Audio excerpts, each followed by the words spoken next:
Hello students, मैं हूं Pooja Singh and welcome back to my channel and this is the 10th lecture. ये मेरा 10वां लेक्चर है on the subject research methodology.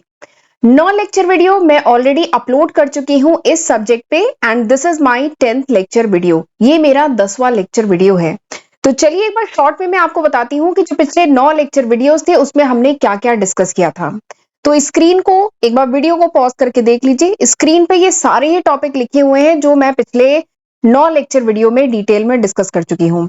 हमने बहुत डिटेल में रिसर्च के बारे में पढ़ा, रिसर्च क्या होती है, इसका ऑब्जेक्टिव क्या है, रिसर्च मेथड एंड मेथोलॉजी में क्या डिफरेंस है, रिसर्च कितने टाइप की होती है एंड रिसर्च का क्या प्रोसेस है। ये काफी इंपॉर्टेंट टॉपिक है, तो ये भी हमने डिटेल में समझा।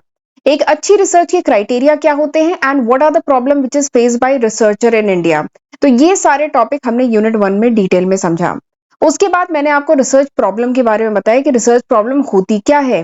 ठीक है, जब कोई रिसर्चर अपनी रिसर्च का जो टॉपिक है, जो प्रॉब्लम है, उसको सिलेक्ट करता है, चूज करता है, तो किन किन बातों का ध्यान रखता है and why it is important, क्या जरूरत है, क्या नीड है to define the research problem and research problem को डिफाइन करने की क्या टेक्निक यूज की जाती है।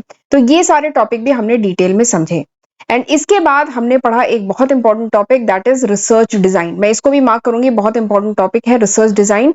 वो हमने समझा कि रिसर्च डिजाइन क्या होती है, इसके कितने कंपोनेंट हैं, रिसर्च डिजाइन की क्या जरूरत है एंड क्या फीचर्स है एक अच्छी रिसर्च डिजाइन के। तो ये सारे टॉपिक भी हमने बहुत डिटेल में पिछले लेक्चर वीडियोस में डिस्कस किया है। एंड रिसर्च डिजाइन कितने टाइप की होती है, अगर आपकी रिसर्च एक्सप्लोरेटरी रिसर्च है तब कौन सी रिसर्च डिजाइन यूज होगी, अगर आपकी रिसर्च डिस्क्रिप्टिव रिसर्च है तब कौन सी रिसर्च डिजाइन यूज होगी। एंड पिछले लेक्चर में हमने डिस्कस किया था सैंपल डिजाइन। पिछले लेक्चर से हम लोग ये जो टॉपिक है सैंपल डिजाइन, ये हमने स्टार्ट किया था और इसमें हमने सबसे पहले जो लेक्चर 9 था उसमें हमने सबसे पहले पढ़ा इंपॉर्टेंट टर्म्स। सैंपल डिजाइन से रिलेटेड कुछ इंपॉर्टेंट टर्म है जैसे यूनिवर्स हुआ, population, census survey, sample, sampling technique, sample survey. तो इन सारे टर्म्स को हमने समझा। उसके बाद मैंने आपको सैंपल डिजाइन के बारे में बताया था, ये सैंपल डिजाइन क्या होती है एंड इसके स्टेप्स क्या हैं। तो ये सारे टॉपिक हमने बहुत डिटेल में 9th लेक्चर वीडियो में डिस्कस किया था एंड आज हमारा 10th लेक्चर वीडियो है। 10th लेक्चर में हम ये जो दो टॉपिक है ना, ये आज डिटेल में पढ़ने वाले हैं एंड ये भी टॉपिक काफी इंपॉर्टेंट है, शॉर्ट क्वेश्चन में पूछे जाते हैं। ठीक है, sampling and sampling non sampling error क्या होता है, sampling error and non sampling error क्या होता है, सैंपल सर्वे एंड सेंसस सर्वे क्या होता है। ठीक है, तो ये दो टॉपिक आज के लेक्चर में हम पढ़ेंगे। तो चलिए फिर देर किस बात की है, जल्दी से हम आज का लेक्चर स्टार्ट करते हैं। तो जब रिसर्चर अपना डेटा कलेक्ट करता है, रिसर्चर रिसर्च के लिए जब डेटा कलेक्ट करता है, जो एरर्स होते हैं ना, जो गलतियां हो सकती है, जो एरर्स हो सकते हैं डेटा कलेक्शन के टाइम, उन एरर्स को दो कैटेगरी में डिवाइड किया गया है। कौन कौन से एरर हो सकते हैं, या तो सैम्पलिंग एरर होंगे या फिर क्या हो सकते हैं, नॉन सैम्पलिंग एरर। ठीक, बात समझ में आई। रिसर्चर जब अपना डेटा कलेक्ट करता है तो जो गलतियां हो सकती हैं, जो एरर हो सकते हैं ना, वो दो टाइप के हो सकते हैं, या तो सैम्पलिंग एरर या फिर नॉन सैम्पलिंग एरर। अब सवाल ये आता है कि ये दोनों एरर होते क्या है। ठीक है, एंड ये काफी इंपॉर्टेंट है, तो चलिए देखते हैं क्या होते हैं। तो देखिए सबसे पहले बात करते हैं सैम्पलिंग एरर की। सैम्पलिंग एरर, तो नाम से ही समझ में आ रहा है सैम्पलिंग। सैम्पलिंग मतलब मैंने आपको लास्ट लेक्चर में ही बताया था, सैम्पलिंग मतलब क्या है कि पूरी जो पॉपुलेशन है उसको तो रिसर्चर अपनी रिसर्च में इंक्लूड करना थोड़ा सा मुश्किल है क्योंकि पॉपुलेशन की साइज ज्यादा है। ठीक है, तो क्या करता है रिसर्चर, इस पॉपुलेशन में से एक सैंपल चूज करता है। ठीक है, पूरे सपोज करिए पूरी पॉपुलेशन 1 लाख की है, तो 1 लाख लोगों से डेटा कलेक्ट करना कितना मुश्किल है, तो इसमें से कुछ पॉपुलेशन 1000 या 2000 ऐसे कुछ पॉपुलेशन चूज करता है और उनसे डेटा कलेक्ट करता है। और ये जो सैंपल होता है ना, this is the representative of the whole population, तो इसी को सैंपल कहा जाता है। तो सवाल ये आता है कि सैंपलिंग एरर क्या है। तो देखिए नाम से ही समझ में आ रहा है सैंपलिंग। सैंपलिंग मतलब कि सैंपल चूज करने से रिलेटेड एरर। देखिए सैंपलिंग एरर यानी वो एरर, वो गलती जो सैंपलिंग से रिलेटेड हो, यानी जब पॉपुलेशन या यूनिवर्स में से सैंपल चूज किया जा रहा है, जब पॉपुलेशन या यूनिवर्स में से ये सैंपल चूज किया जा रहा है कि हम इन इनसे डेटा कलेक्ट करेंगे, तो उससे रिलेटेड जो एरर होता है ना, that is called sampling error. समझ में आया, सैंपलिंग एरर क्या है, वो error which is related with sampling. जो सैंपल चूज करते समय जो गलतियां हो सकती हैं वो सब सैंपलिंग एरर में आता है। तो देखिए यहां पे मैंने लिखा है sampling error occur when sample is use in the study does not represent the entire population. Sampling error तब होता है जब रिसर्चर ने जो सैंपल चूज किया है, पॉपुलेशन में से जो सैंपल चूज किया है, ये अगर पूरी पॉपुलेशन को रिप्रेजेंट न करे तो उसके कारण जो एरर आता है that is called sampling error. ठीक है। अच्छा, ये जो सैंपल चूज करता है, रिसर्चर जो सैंपल लेता है पॉपुलेशन में से, that sample should be the representative of the whole population, यानी पूरी पॉपुलेशन का रिप्रेजेंटेटिव होना चाहिए। मतलब ये जो 1000 लोग जो बात कहें वही बात ये 1 लाख लोग भी उनकी बात कहनी चाहिए। ठीक है। तो it should be the true representative of the whole population. But अगर ऐसा नहीं होता है तो जो एरर अराइज करता है that is called sampling error. ठीक है। वो एरर जो अराइज करता है because of the sample which is use in the study. जो सैंपल आप यूज कर रहे हैं अपनी स्टडी में उसके कारण जो एरर होता है। ठीक है। अगर वो सैंपल ट्रू रिप्रेजेंटेटिव नहीं है इंटायर पॉपुलेशन का तो जो एरर आता है that is called sampling error. और एक बात और है, मैंने आपको बताया था सेंसस सर्वे। सेंसस सर्वे क्या होता है? जिसमें हम पूरी पॉपुलेशन को कंसीडर करते हैं। बताया था ना, सेंसस सर्वे मतलब जिसमें हम पूरी पॉपुलेशन को कंसीडर करते हैं। ठीक है। तो वैसे तो कुछ ही रिसर्च ऐसी होती है जिसमें हम पूरी पॉपुलेशन को कंसीडर करते हैं। एक तो देखिए जो 10 साल पे जनगणना होती है उसमें पूरी पॉपुलेशन कंसीडर की जाती है। या अगर पॉपुलेशन की साइज कम है, जैसे अगर सपोज करिए मुझे कोई एक क्लास है जिसमें 40 बच्चे हैं, मुझे कुछ सर्वे करना है, कुछ रिसर्च करनी है, तो 40 बच्चों से तो डेटा कलेक्ट किया जा सकता है ना। इवन 100 बच्चों से भी डेटा कलेक्ट किया जा सकता है। ठीक है। तो वहां पे जो सर्वे कहा जाएगा वो कहा जाएगा सेंसस सर्वे, क्योंकि आपने पूरी पॉपुलेशन, पूरा यूनिवर्स कंप्लीट कवर किया है। तो ये जो सैंपल सर्वे होता है ना, ये केवल वहीं पे होता है जहां आप सैंपल चूज करते हैं। तो सेंसस सर्वे में तो आप क्या करते हैं? पूरी पॉपुलेशन कंसीडर करते हैं ना। तो सैम्पलिंग एरर जो होता है this is absent in census survey. ये जो सैम्पलिंग एरर होता है वो सेंसस सर्वे में नहीं होता है। ठीक, ये बात समझ में आई? अगर सेंसस सर्वे आप कर रहे हैं मतलब पूरी पॉपुलेशन को अपनी रिसर्च में कंसीडर कर रहे हैं, तो वहां पे सैम्पलिंग एरर नहीं होगा, एब्सेंट होगा। ठीक है। सैम्पलिंग एरर कहां पे होगा? जहां पे आप सैंपल चूज कर रहे हैं, पूरी पॉपुलेशन ना कंसीडर करके उसमें से कुछ सैंपल चूज कर रहे हैं, वहीं पे आएगा सैम्पलिंग एरर। ठीक है। एंड सैम्पलिंग एरर जो होता है can be measured for a given sample design and sample size. ये जो सैम्पलिंग एरर है इसको मेजर किया जा सकता है एक पर्टिकुलर सैंपल डिजाइन से या सैंपल साइज से मेजर किया जा सकता है। और ये जो सैम्पलिंग एरर को मेजर किया जाता है, इसका जो मेजरमेंट होता है, इसको क्या कहा जाता है? इसको कहा जाता है प्रिसीशन ऑफ सैम्पलिंग प्लान। ये जो सैम्पलिंग एरर होता है इसका जो मेजरमेंट होता है इसको क्या कहा जाता है? प्रिसीशन ऑफ सैम्पलिंग प्लान कहा जाता है। ठीक है। Precision of sampling plan. और जैसे जैसे आप अपनी सैंपल की साइज बढ़ाते जाते हैं, ठीक है, एग्जाम्पल लेती हूँ पहले मैं। जैसे सपोज करिए आपकी 1 लाख की पॉपुलेशन है, इधर कोई सिटी है जहां पे 1 लाख की पॉपुलेशन है। आप 1 लाख से तो डेटा नहीं कलेक्ट कर सकते, तो आपने सपोज करिए 5000 लोगों से, 5000 नहीं 2000 लोगों से, ठीक है, 2000 लोगों से डेटा कलेक्ट किया, ये आपका सैंपल है। ठीक है। तो ये जो सैम्पलिंग एरर मेजर किया जाता है इसको कहा जाता है प्रिसीशन ऑफ सैम्पलिंग प्लान। ठीक है। लेकिन ये जो प्रिसीशन ऑफ सैम्पलिंग प्लान है या कह लीजिए सैम्पलिंग एरर जो है ये आप कम कर सकते हैं। ठीक है। कैसे कम कर सकते हैं? अगर आप अपने सैंपल की साइज बढ़ाते जाएं। 2000 की जगह अगर आप इसमें 5000 लोगों का डेटा कलेक्ट करेंगे तो क्या होगा? सैम्पलिंग एरर के चांसेस कम हो जाएंगे ना।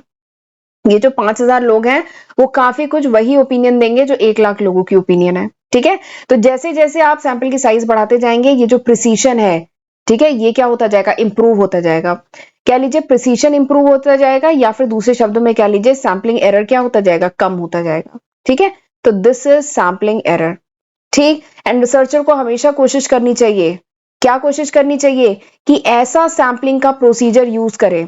रिसर्चर को हमेशा कोशिश करनी चाहिए कि अपने सैम्पलिंग में ऐसा सैम्पलिंग प्रोसीजर यूज करे जिसमें क्या हो? सैम्पलिंग एरर कम से कम हो, मिनिमम हो, स्मॉल हो, ताकि उसमें कोई भी बायसनेस ना हो। ठीक है। ये बात समझ में आई? रिसर्चर को हमेशा ऐसे सैम्पलिंग प्रोसीजर, मैंने बताया था ना सैम्पलिंग के बहुत सारे मेथड हैं, systematic sampling, random sampling, stratified sampling, area sampling, quota sampling, judgement sampling, बहुत सारे हैं ना। तो रिसर्चर को वो सैम्पलिंग प्रोसीजर यूज करना चाहिए जहां पे सैम्पलिंग एरर क्या हो? मिनिमम हो, कम से कम हो, स्मॉल हो, ताकि यहाँ पे सिस्टमैटिक बायसनेस के चांसेस कम हो। ठीक। तो दिस इज सैम्पलिंग एरर, ये होता है सैम्पलिंग एरर। आगे बढ़ते हैं नॉन सैम्पलिंग एरर पे। नॉन सैम्पलिंग एरर, देखिए नाम से ही समझ में आ रहा है, नॉन सैम्पलिंग यानी वो एरर, डेटा कलेक्ट करने में वो एरर जो सैम्पलिंग से रिलेटेड नहीं है। ठीक। जब रिसर्चर डेटा कलेक्ट करता है, रिस्पोंडेंट से डेटा कलेक्ट करता है, तो एरर हो सकते हैं ना। तो वो एरर जो सैम्पलिंग से रिलेटेड नहीं है, सैम्पलिंग से रिलेटेड नहीं है, उसे कहा जाएगा नॉन सैम्पलिंग एरर। ठीक। सैम्पलिंग से रिलेटेड है तो वो सैम्पलिंग एरर, सैम्पलिंग से रिलेटेड नहीं है तो नॉन सैम्पलिंग एरर। ठीक, ये देखिए यहां मैंने लिखा है non sampling error refers to all sources of error, वो सारे एरर जो आ सकते हैं डेटा कलेक्ट करने में which are unrelated to sampling, जो सैम्पलिंग से रिलेटेड नहीं है। ठीक है, जैसे क्या क्या हो सकते हैं, जैसे सपोज करिए जो सैंपल यूनिट रिसर्चर ने डिसाइड की, सैम्पलिंग फ्रेम डिसाइड किया, वो इनकम्प्लीट है। ठीक है, फ्रेम क्या होता है पिछले लेक्चर में बताया मैंने। ठीक है, वो क्या पता इनकम्प्लीट है। या सपोज करिए जो रिस्पोंडेंट है उन्होंने जो अपना डेटा दिया वो सही डेटा नहीं दिया, रिस्पोंडेंट बहुत रिलक्टेंट थे, मतलब वो डेटा अपना देना नहीं चाह रहे थे, फिर भी आपने उनसे डेटा कलेक्ट किया तो उन्होंने इनएक्यूरेट डेटा, गलत डेटा दे दिया, या डेटा सपोज करिए कुछ मिसिंग है। ठीक है, तो ये इस टाइप के जो एरर होते हैं ना, that comes under non sampling error. ठीक, और ये नॉन सैम्पलिंग एरर जो होता है ये कलेक्शन, डेटा को कलेक्ट करना एंड डेटा को जब प्रिपेयर किया जाता है, ठीक है, दोनों स्टेजेस पे नॉन सैम्पलिंग एरर अकर कर सकते हैं। ठीक है, एंड नॉन सैम्पलिंग एरर जो होते हैं it occurs both in sample survey as well as census सर्वे।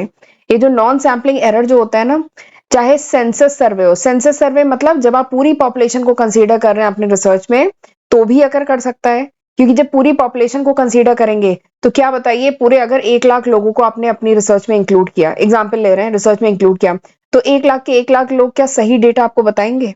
अपनी जो भी जानकारी देंगे वो क्या सही देंगे, इस बात की गारंटी है नहीं है ना। ठीक है, तो इसीलिए ये जो नॉन सैम्पलिंग एरर होता है ना, ये सैंपल सर्वे यानी जब आपने सैंपल चूज करके उनसे डेटा कलेक्ट किया, या सेंसस सर्वे यानी पूरी की पूरी पॉपुलेशन से डेटा कलेक्ट किया, दोनों ही केसेस में नॉन सैम्पलिंग एरर होता है।